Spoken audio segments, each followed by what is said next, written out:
Assalamualaikum warahmatullahi wabarakatuh. Bismillahirrahmanirrahim. Alhamdulillahirabbil alamin. Wassalatu wassalamu ala Rasulillah. La haula wala quwata illa billahil aliyil azim. Amma ba'du. Para pemirsa yang dirahmati oleh Allah Subhanahu wa taala, alhamdulillah pada hari ini kita bisa ketemu lagi setelah sekian lama saya jeda karena berbagai kesibukan. Sekarang saya bisa bertemu dengan para pemirsa sekalian penonton setia channel saya. Terima kasih masih tetap setia pada channel saya. Baik para pemirsa, pertama-tama kita perlu memanjatkan syukur kehadirat Allah Subhanahu wa taala. Allah Subhanahu wa taala, kenapa? Karena kita sudah diberikan kesehatan hingga pada hari ini kita masih tetap bisa menjalankan ibadah puasa dan menikmati indahnya berpuasa, nikmatnya berbuka puasa.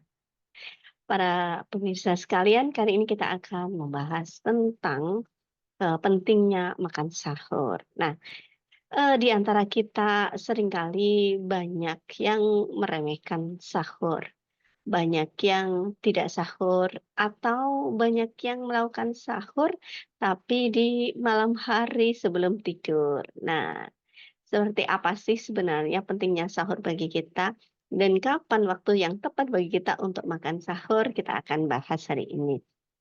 Nah, sahur itu merupakan sunnah di dalam kita menjalankan puasa. Memang tidak wajib para pemirsa, akan tetapi sahur itu penting. Bahkan di sebuah hadis Nabi Muhammad SAW disebutkan bahwa eh, tasaharu tasaharu fa inna fis sahuri barakatun. Tasaharu, makan sahurlah kalian, fa inna fis sahuri barakatun. Sesungguhnya di dalam makan sahur itu terdapat berkah. Jadi kita makan sahur hukumnya memang sunnah. Tapi dengan makan sahur kita akan dapatkan banyak manfaat yang bisa kita rasakan. Di antaranya seperti di hadis tadi bahwa makan sahur itu merupakan sebuah berkah di dalamnya terdapat sebuah keberkahan dan tentu ada banyak hikmah ketika kita melakukan makan sahur. Nah, apa saja di antara hikmah yang bisa kita dapatkan ketika kita melaksanakan sahur? Yaitu yang pertama adalah, kita bisa, mendapatkan berkah tadi ya, mendapatkan berkah dari Allah Subhanahu wa taala. Dengan makan sahur, maka insya Allah banyak kebaikan-kebaikan yang akan kita dapatkan. Di antaranya kalau kita pikir secara logis ya, sebenarnya makan sahur itu adalah saatnya kita saving energi, ya, kita saving energi. Oleh karena, makannya di dalam ketentuan makan sahur itu disunahkan di akhir waktu sahur. Nah, dengan adanya makan sahur di akhir waktu sahur tadi, maka kita bisa saving energi dan akan lebih kuat energi, akan lebih bertahan lama ya energi yang ada dalam tubuh kita sampai kita menjelang berbuka puasa sehingga kita diberikan kekuatan dari makanan yang kita makan tadi oleh Allah Subhanahu wa taala sehingga kita menjadi kuat berpuasa. Nah, di situ di antara berkahnya. Jadi dengan adanya makanan yang kita makan, ada asupan energi pada diri kita, sehingga kita bisa kuat puasa seharian, bahkan kita sambil beraktivitas apapun kita menjadi kuat.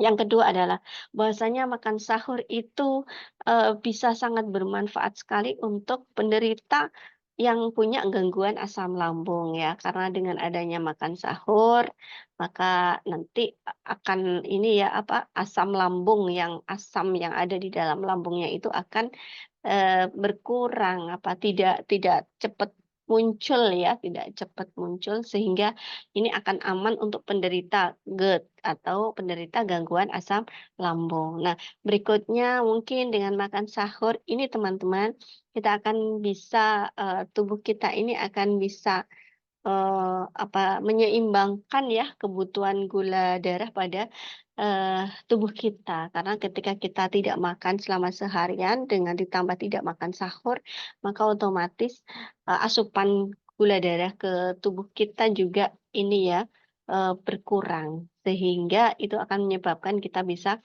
drop untuk kadar gula darahnya. Nah, ini di antara keberkahan dari makan sahur. Nah, kemudian sebenarnya kapan sih waktu sahur yang paling tepat?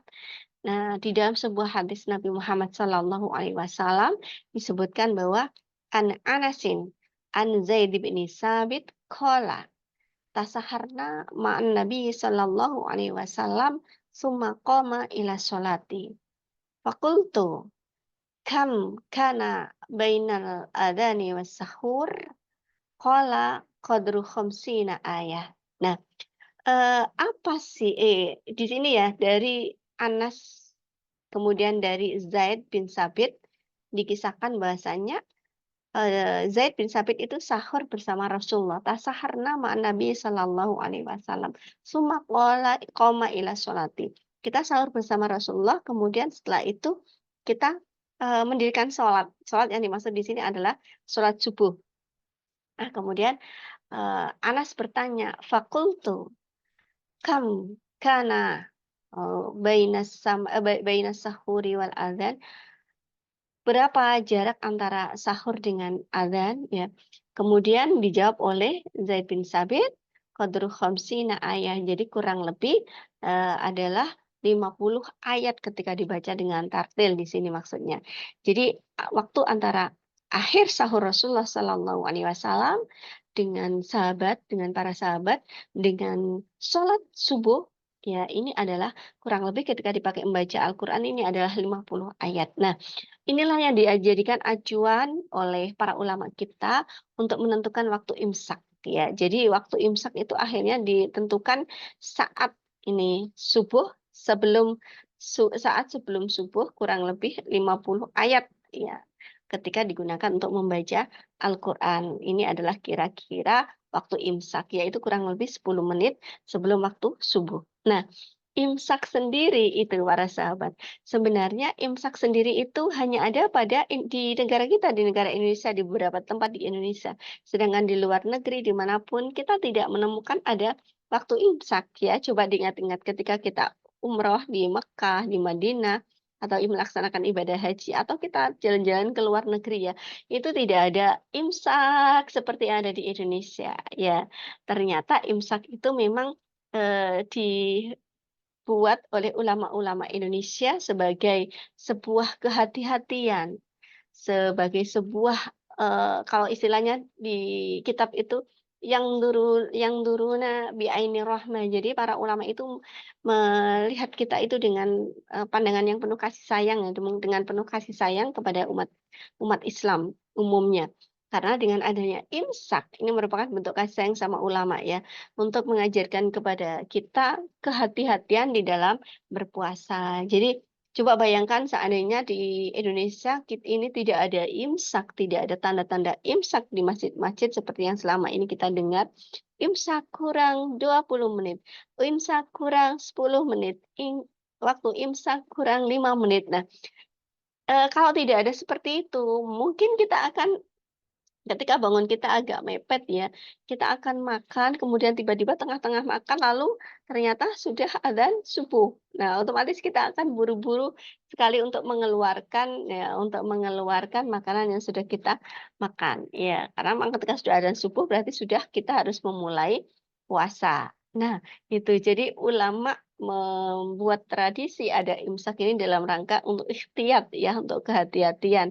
Sehingga kita diberikan tanda imsak ya 10 menit sebelum subuh, itu supaya kita menyelesaikan seluruh rangkaian kegiatan sahur ya. Kita bisa menyelesaikan makan sahur kita ketika imsak, kemudian gosok gigi dan sebagainya, sehingga pas waktu subuh kita sudah bebas dari makanan dan minuman. Nah, ini kerennya di Indonesia ini ya, sehingga kita, dengan begitu kita akan hati-hati dan kita akan terjaga. Jadi waktu yang paling tepat untuk kita melaksanakan ibadah makan sahur, yaitu kurang lebih jaraknya dari sholat subuh ini adalah 50 ayat ya, ketika ayat itu dibacakan secara tartil. Nah, para pemirsa, ini tentang, sahur. Nah, sahur sendiri ini adalah merupakan pembeda dari kegiatan atau, ibadah puasa, para agama lain ya, dari agama lain. Jadi selain agama kita, agama Islam, ternyata puasa juga diajarkan di, agama lain. Jadi, perbedaan antara puasa kita dengan puasanya ahli kitab ya, itu adalah aklatus sahuri. Aklatus sahari itu artinya makan sahur ya. Faslu baina siyamana wa siyama ahlil kitabi aklatus sahuri. Jadi pembeda antara puasa kita dengan puasanya ahli kitab itu adalah makan sahur. Mereka itu tidak pakai sahur, sedangkan kita pakai sahur. Nah, lebih enak pakai sahur kan, dan puasa kita jadi lebih menyenangkan, tidak terasa. Nah, inilah kehebatan agama kita, agama Islam. Nah, para pemirsa, itu adalah pentingnya makan sahur dan, seyogyanya kita makan sahur ya, tetap makan sahur. Dan itu tadi adalah waktu dari makan sahur, oleh karena itu jangan lagi makan sahur. Jadi kalau makan sebelum tidur ya, sebelum tidur, itu bukan makan sahur, hanya makan biasa. Karena waktu sahur itu dalam beberapa hadis ini ya, yaitu setengah, separuh malam ya, yaitu jam 12 ke atas sampai terbit fajar ya, sampai waktu subuh. Nah, ini adalah waktu sahur ya.